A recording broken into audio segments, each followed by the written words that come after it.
Vamos a abrir nuestras Biblias entonces, Lucas capítulo 1, y vamos a hablar acerca de el milagro de la Navidad.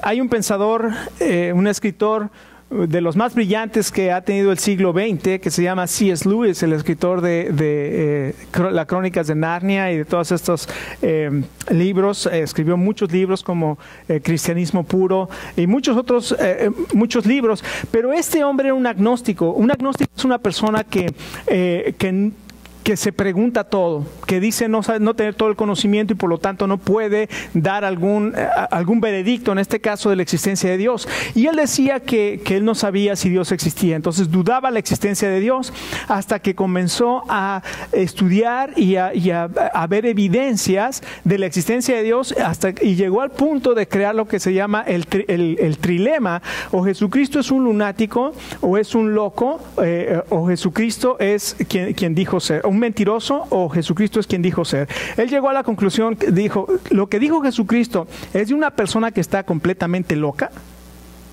porque está fuera de sí, y las cosas que está diciendo él realmente las cree que son cuando realmente no son, y es una persona lunática, está fuera de su mente.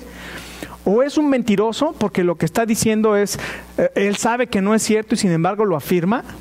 O Jesucristo es quien dijo ser. Y entonces cuando él puso este trilema, estas tres opciones, llegó a la conclusión, dijo, con todo lo que dice la Biblia y con todo lo que registra la historia, Jesucristo es quien dijo ser. Y él aceptó a Jesucristo como su Salvador, y ahora por eso tenemos las Crónicas de Narnia, Cristianismo Puro y todo esto. Bueno, él analizando todo esto, C.S. Lewis dijo, el milagro central afirmado por el cristianismo es la encarnación. El milagro central que afirma el cristianismo es la encarnación. La afirmación de que Dios se hizo hombre, que es lo que quiere decir la encarnación. Dios tomó forma, se hizo carne. La encarnación, la afirmación es que Dios se hizo hombre. Cada uno de los demás milagros son solamente una preparación para o señalan o son consecuencia del milagro de la encarnación. Esto lo dijo en este libro que se llama Los Milagros. Ahora, no hay ninguna otra religión en el mundo que afirme que Dios se hizo hombre y que habitó entre nosotros. El hecho de que Dios se hizo hombre se celebra en todo el mundo occidental. Y ahora estamos en fechas de Navidad y en celebraciones y luces y todo esto porque estamos celebrando el nacimiento de Dios hecho carne. Cuando nosotros pensamos en eso, nuestra mente realmente no puede alcanzar a comprender lo que significa que Dios se hizo carne. Cuando pensemos en Jesucristo, no solamente pensemos en un hombre, porque mucha gente piensa en Jesucristo solamente como un hombre. Las religiones como los musulmanes, como los judíos, creen que Jesucristo existió y que fue un gran profeta, pero no lo ven como Dios hecho carne. Y la Biblia nos dice, aquel verbo, como leímos la semana pasada en Juan capítulo 1, en el principio era el verbo y el verbo estaba con Dios. Pero dice algo muy curioso, el verbo era Dios. Estaba con Dios, pero era Dios. Y era en el principio, la eternidad del verbo, el verbo en su individualidad, pero también dice, y el verbo era Dios. Y después en el verso 14 de Juan 1, dice, y aquel verbo se hizo carne y habitó entre nosotros. Y vimos su gloria, gloria como la del unigénito del Padre, lleno de gracia y de verdad. Lo cual quiere decir que Jesucristo se hizo hombre. Esto es el milagro central del cristianismo.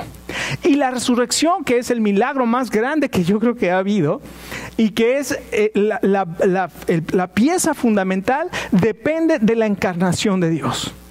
Pero el nacimiento de Jesucristo, que Dios se hizo carne, y la resurrección de Jesucristo son las verdades más fundamentales del cristianismo. Entonces, ¿por qué la Navidad es un milagro? Porque de acuerdo a la definición del diccionario de la lengua española, un milagro es un hecho no explicable por las leyes naturales y que se atribuye a intervención sobrenatural de origen divino. Así es que la Navidad es un milagro porque cumple con todos estos requisitos que dice el diccionario de la lengua española de lo que es un milagro.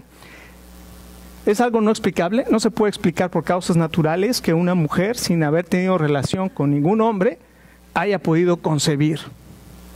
Rompe toda la explicación natural. Por eso es un milagro. Dios intervino de forma natural. Cuentan la historia de Dani. Dani es un niño ficticio de una historia. Que salió de escuela dominical, pero así como que buscando a su papá, ¿dónde estaba su papá? Y entonces fue a buscar dónde estaba su papá y empezó a buscar por todas partes, y cuando la vio corrió donde estaba su papá, y al llegar lo empezó a jalar del pantalón y le dijo, papá, papá, y el papá voltea y le dice, ¿qué pasó? Y dice, eso que pasó con Moisés es algo extraordinario. Dice, bueno, a ver, platícame qué fue lo que pasó con Moisés. No, nos enseñaron hoy que el pueblo de Israel salió de Egipto y el ejército de Faraón venía atrás de ellos. Y entonces ellos iban camino a ser libres, y cuando de pronto se encuentran con el Mar Rojo. Y el ejército de Faraón venía cada vez acercándose más y más.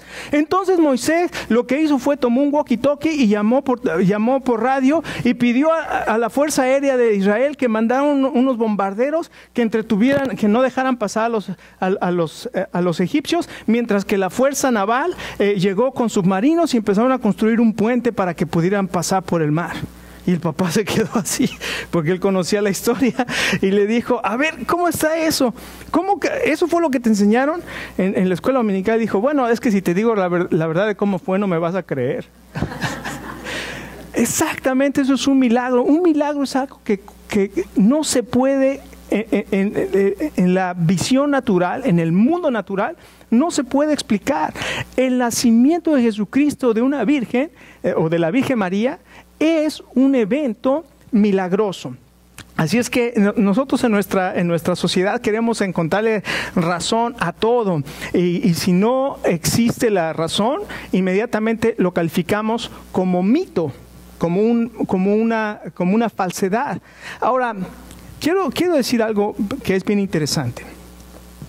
Como cristianos creemos en los milagros, porque creemos que Dios es capaz y Él es el creador de todo, y Él de vez en cuando, no siempre, pero de vez en cuando rompe las leyes naturales para revelar y para mostrar su poder y para cumplir su propósito.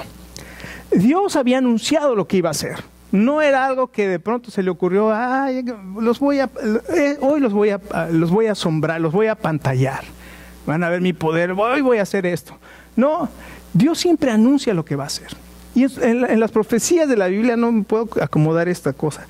En las profecías de la Biblia, Él anuncia lo que va a suceder, y en Isaías 46 dice que Él anuncia desde el principio lo que va a suceder para que creamos que Él es Dios. Él había anunciado muchas veces lo que iba a hacer. En Isaías 7:14 dijo, 750 años antes de que Jesucristo naciera, Él dijo, he aquí la Virgen concebirá y dará a luz un hijo. En la semana pasada analizamos Isaías 9, que también 750 años habló acerca de que ese niño nos iba a ser nacido, un hijo nos iba a ser dado. Estaba hablando del nacimiento de Jesucristo, del Dios hecho hombre. Entonces Dios hace milagros, pero explica y lo anuncia lo que va a hacer. Ahora, esto es bien interesante, porque a nosotros como cristianos a veces se nos acusa de que somos irracionales, o que creemos y que nos ponemos vendas en los ojos y no vemos la razón. Déjeme decirle que esto es iba a decir la palabra tontería, pero es una tontería que nos acusen de irracionales. Déjeme decirle una cosa. ¿Cuál es el gran mandamiento? ¿Cuál es el gran mandamiento? ¿Amarás a Dios qué? Pero con todo tu corazón, con toda tu alma, con toda tu ¿qué? Con toda tu mente y con todas tus fuerzas. Déjenme decirle, hermanos, que cuando nosotros no utilizamos nuestra mente para amar a Dios, nos estamos volviendo solamente personas apasionadas, y la pasión lo único que hace es producir fanáticos. ¿No es verdad? Porque no saben ni por qué, pero están apasionados. Pero el balance para la pasión, para amar a Dios con todo el corazón, es amarlo con toda nuestra mente. Y déjenme decirle lo que históricamente, ahora que he estado haciendo e investigando para hacer mi tesis del doctorado, dicen que durante el tiempo en los años 1700, cuando vinieron los puritanos y cuando empezó la migración acá de muchos cristianos, ellos valuaban el intelectualismo. O sea, ellos estudiaban las escrituras. Pero poco a poco se fueron apartando del amor y del estudio de las escrituras. Y dice un escritor que se llama Os Guinness, hasta que llegó el momento en que él llama la mente fantasma. ¿Sabe lo que es la mente fantasma? ¿Se acuerdan los pueblos fantasmas? Eran pueblos que empezaban la gente venía y los poblaba, pero de pronto escucharon que había oro en California y dejaron abandonado el pueblo, y el pueblo se llama pueblo fantasma porque está vacío. Está todo, pero está vacío. Lo que dice Os Guinness es que muchos de los cristianos, al estar amando y amar a Dios con su mente y ser personas estudiosas de la palabra de Dios y que conocían la palabra de Dios, llegó un momento en que se fueron apartando poco a poco, y cuando llegó el reto de la evolución de Darwin, el racionalismo de Kant, o sea, todas esas cosas, todo ese racionalismo que empezó a finales del siglo XVII y en el siglo XVIII, los cristianos dijeron, no, pues eso es mucho para nosotros, y se apartaron, y entonces quedó la mente fantasma, no quedó nada en la mente, y entonces se fueron atrás de un evangelismo pasional. No de un evangelismo pasional, sino de un evangelicalismo, si se puede decir así, evangelicalismo pasional, o sea, un cristianismo pasional, pero sin entender por qué. Entonces creo que para nosotros es bien importante que sepamos que el milagro de la Navidad es un milagro que, aunque por las leyes naturales no se puede explicar, el Señor anunció desde antes lo que iba a hacer, y lo único que demuestra esto es que Dios es el Señor. Así de simple. Ahora vamos a leer entonces Lucas capítulo 1, qué simple, ¿verdad? Así de simple, así de complicado, no está fácil, no hay que ponérselas fácil a los que no creen. Es complicado, no está fácil, pero Dios nos da sabiduría. En Lucas capítulo 1, verso 26, dice la palabra de Dios así: a los 6 meses, Dios envió al ángel Gabriel a Nazaret, pueblo de Galilea, a visitar a una joven virgen comprometida para casarse con un hombre que se llamaba José, descendiente de David. La virgen se llamaba María. El ángel se acercó a ella y le dijo: te saludo, tú que has recibido el favor de Dios, el Señor está contigo. Ante estas palabras, María se perturbó y se preguntaba qué podía significar este saludo. No tengas miedo, María, Dios te ha concedido su favor, le dijo el ángel. Quedarás encinta y darás a luz un hijo, y le pondrás por nombre Jesús. Él será un gran hombre y lo llamarán Hijo del Altísimo. Dios el Señor le dará el trono de su padre, David, y reinará sobre el pueblo de Jacob para siempre. Su reinado no tendrá fin. ¿Cómo podrá suceder esto?, le preguntó María al ángel, puesto que soy virgen. El Espíritu Santo vendrá sobre ti, y el poder del Altísimo te cubrirá con su sombra. Así que al santo niño que vendrá a nacer, los llamarán Hijo de Dios. También tu pariente Elizabeth va a tener un hijo en su vejez. De hecho, la que decían que era estéril ya está en el 6º mes de embarazo, porque para Dios no hay nada imposible. Aquí tienes a la sierva del Señor, contestó María, que Él haga conmigo como me ha dicho. Con esto el ángel le dejó. En este pasaje encontramos algo impresionante. ¿Cómo sucedió este milagro de la Navidad? Y en primer lugar vemos que todo lo que rodea el nacimiento del Señor Jesucristo y la vida del Señor Jesucristo tiene algo sobrenatural y tiene muchas cosas que son milagrosas. Y aquí lo que vemos es algo que sucede en las Escrituras, y es que un ángel aparece. Ahora este ángel, se nos dice el nombre, se llamaba Gabriel. Esto era uno de los arcángeles, uno de los ángeles principales de Dios, y traía un mensaje para María, para la Virgen María. Y dice aquí que lo envió a los 6 meses. ¿De qué? A los 6 meses de que había sido también anunciado a Zacarías y a Elizabeth que ellos iban a ser padres de Juan el Bautista. Juan el Bautista ya tenía 6 meses de concebido en el vientre de Elizabeth cuando viene el ángel y le dice a María lo que está sucediendo. Entonces Dios envió a este ángel para anunciar el nacimiento del Señor Jesucristo. Y lo que está haciendo Dios aquí es simplemente cumplir su palabra. Él lo había anunciado y Él lo va a cumplir. Así es que vemos aquí a este mensajero angelical en primer lugar. Y obviamente esto es un evento milagroso, la aparición de un ángel para venir a dar un mensaje a esta joven virgen que se llamaba María. Y lo impactante es que cuando viene, dice la palabra de Dios que viene a Nazaret, pueblo de Galilea. Ahora, ¿qué lugar para traer este mensaje, verdad? Si nosotros investigamos en la Biblia lo que se dice acerca de Galilea y lo que se dice acerca de Nazaret, es que tal vez si nosotros tuviéramos que escoger, imaginémonos que nosotros somos inversionistas y que vamos a escoger un lugar para poner un negocio. Nosotros vamos a escoger el mejor lugar para poner un negocio, donde hay la probabilidad de que ese negocio pueda prosperar. Bueno, si nosotros hubiéramos funcionado de esa manera, jamás hubiéramos puesto nuestro negocio en Nazaret ni en Galilea. No hubiéramos hecho eso. ¿Por qué? La Biblia dice ahí en Isaías, capítulo 9, que Galilea de los gentiles era un lugar de tinieblas. Galilea era un lugar de tinieblas. Y luego en los evangelios encontramos que cuando dijeron de dónde salió Jesús, el Mesías, de Nazaret. ¿Y cuál fue la expresión que dijeron los que escucharon eso? ¿Algo bueno puede salir de Nazaret? Mis hermanos, cuando el Señor hace cosas milagrosas, las hace en los lugares donde tal vez menos pensamos. Este ángel fue enviado a un pueblo pecador. Ahora déjeme decirle cuál es la aplicación para nosotros. La Biblia dice, por cuanto todos pecaron, están destituidos de la gloria de Dios.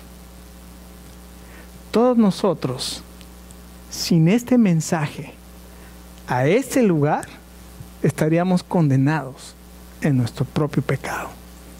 Pero Dios, que es rico en misericordia, por su gran amor con que nos amó, aun estando nosotros muertos en delitos y pecados, nos dio vida juntamente con Cristo. ¡Qué amor tan maravilloso! ¡Qué milagro tan maravilloso! Contrario entonces a lo que muchas veces se piensa, Dios busca lo que el hombre considera inútil y despreciable para mostrar su misericordia. Dios utiliza a lo débil para mostrar su poder. Dios, a través de lo simple, avergüenza a lo sabio. Dios puede tomar gente ordinaria, como yo, y por su poder transformarlo en gente extraordinaria para su gloria. Y esto es posible por el milagro de Navidad. Esto es posible por el milagro de Navidad. Déjeme preguntarle esta mañana, ¿usted necesita ese toque de poder de Dios en su vida? ¿Usted necesita ser avivado, reanimado, fortalecido? Tiene el toque de Dios en su vida. No piense, porque muchas veces nos han dicho, ¿verdad? Cuando somos pequeños y estamos creciendo, hacemos algo más, eres un inútil. Y nosotros crecemos con esas ideas de que yo soy un inútil, yo no puedo, soy un bueno para nada, yo nunca voy a hacer nada bien. Y nosotros nos creemos todas esas cosas. Déjeme decirle que el toque de Dios es: mi poder se perfecciona en tu debilidad. Usted entonces necesita tal vez ese toque del Señor. Nadie celebra lo que sucedió en Roma, nadie celebra lo que sucedió en Atenas, nadie celebra lo que sucedió en otras partes del mundo, pero el mundo occidental celebra lo que sucedió en ese pesebre en Belén de Judea. Amén. No solamente fue enviado a un pueblo pecador, sino también dice el verso 27 que fue enviado a una joven virgen que se llamaba María. O sea que fue enviado a una mujer pura o a una persona pura para podernos identificar con lo que Dios está haciendo. María era una joven virgen. ella se había mantenido sexualmente pura, había hecho una decisión consciente de mantenerse pura y bueno, nosotros sabemos ahora que esto ya, cuando nosotros hablamos de pureza sexual en el siglo XXI, la gente se ríe, pero déjeme decirle que es lo que Dios pide, lo que Dios exige. La Biblia dice cualquier otro pecado está fuera del cuerpo, pero el que fornica, el que tiene relaciones sexuales fuera del matrimonio, contra su propio cuerpo peca, contra el templo de Dios peca. ¿No saben que su cuerpo es el templo del Espíritu Santo, dice el apóstol Pablo, el cual tienen de Dios? No es de ustedes, porque fueron comprados por precio.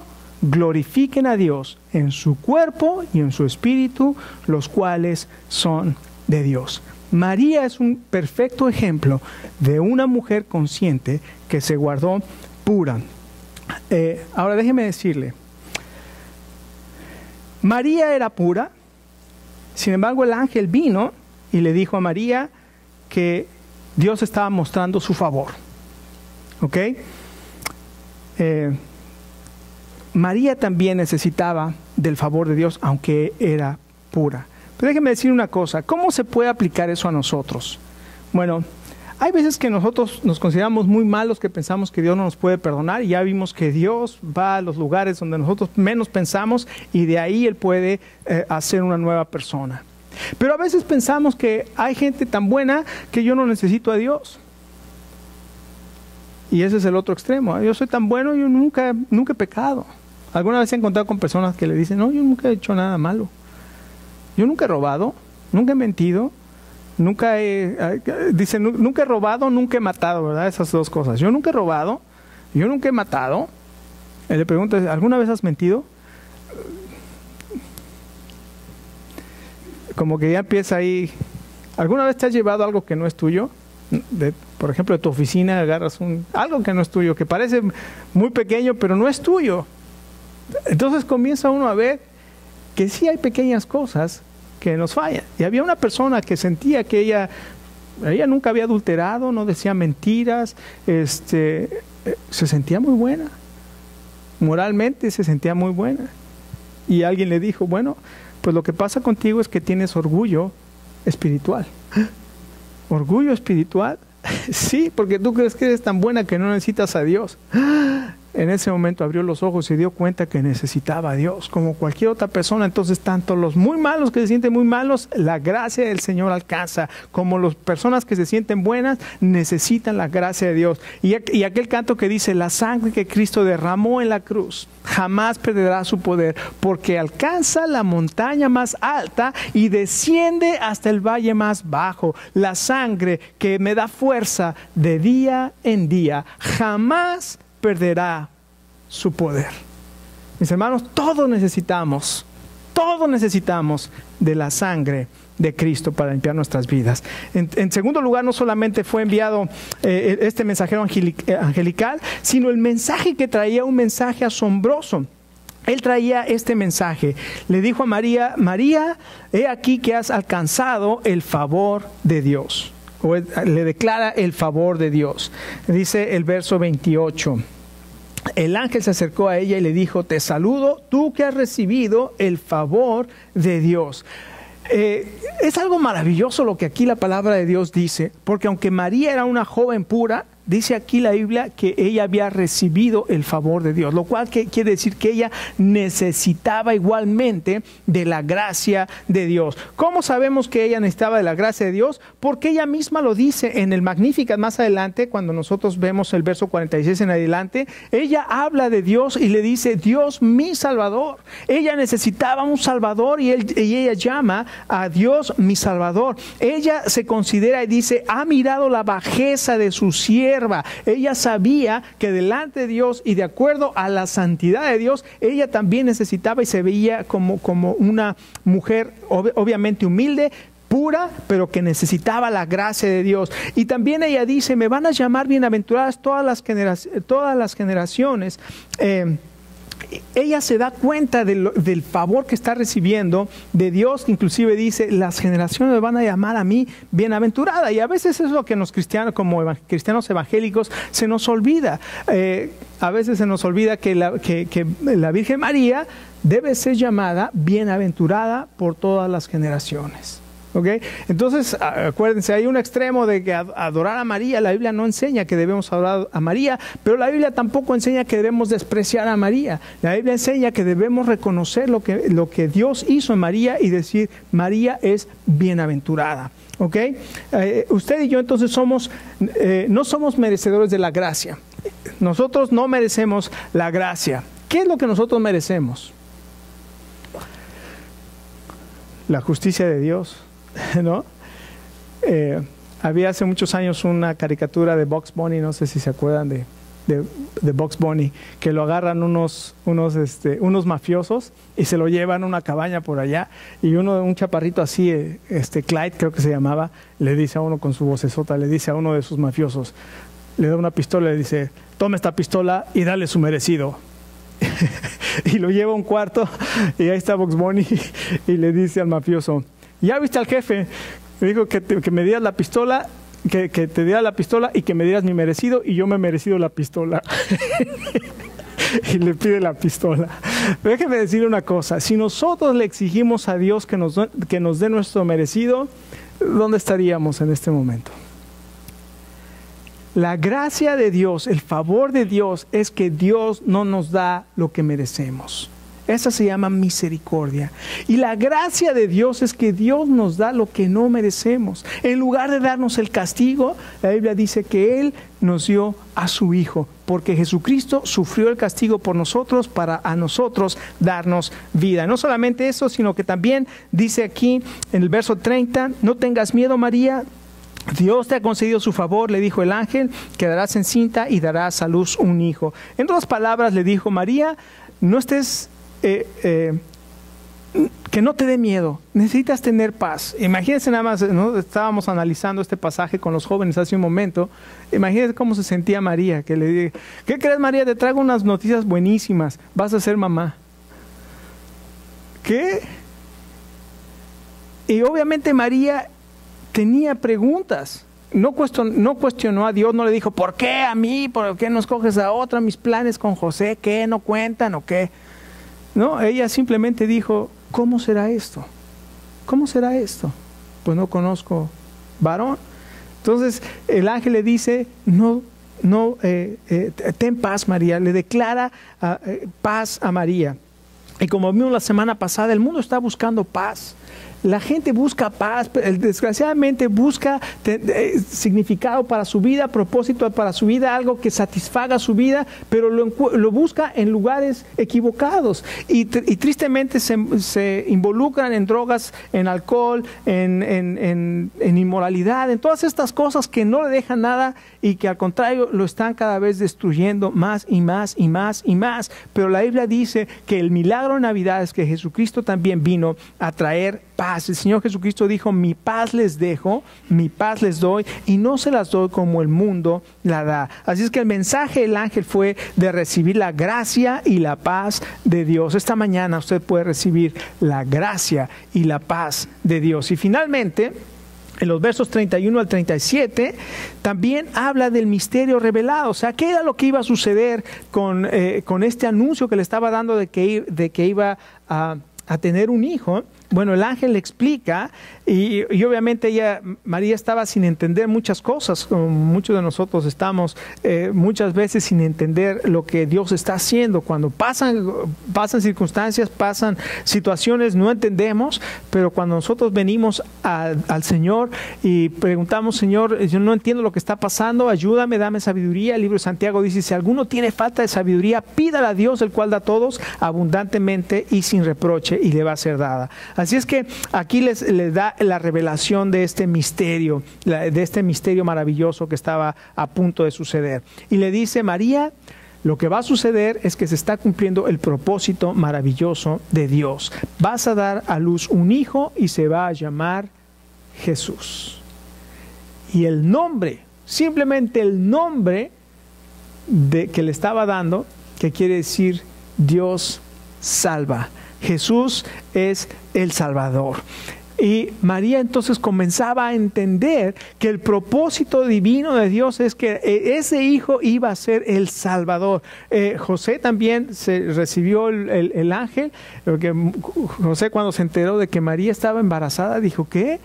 Pues yo me voy. Yo me desaparezco y yo no tuve nada que ver, yo me voy y me desaparezco.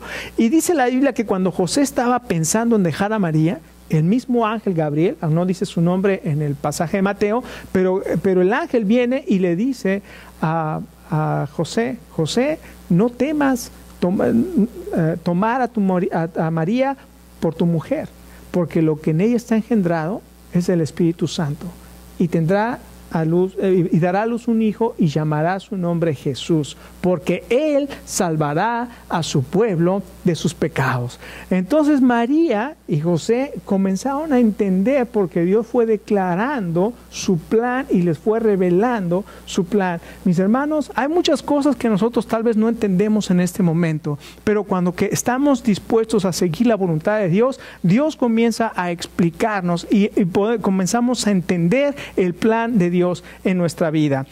Así es que Dios tiene un propósito maravilloso. Y finalmente, los versos 34 al 37 nos habla de este plan, que es un plan poderoso. Le dice a María que estarás encinta. Y la forma en que iba a suceder esto era a través del poder del Espíritu Santo.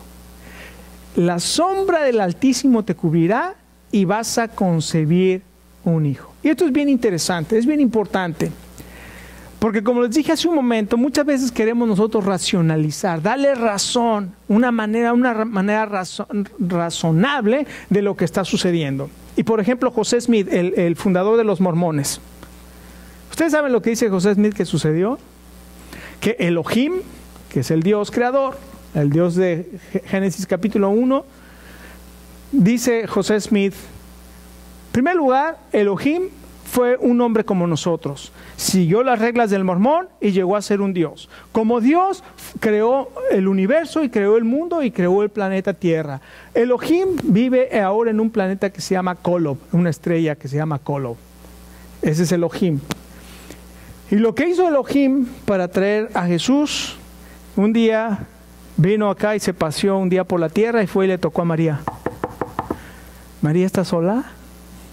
Y María le abrió la puerta y Elohim y María tuvieron relaciones sexuales y nació Jesús. Eso es lo que, para explicar lo que sucede. El espiritismo también dice que los espíritus pueden tener relaciones con las personas. La Biblia dice que el Espíritu Santo cubrió como sombra a María y concibió el Espíritu Santo. Mis hermanos, si me piden una explicación racional, no la tengo.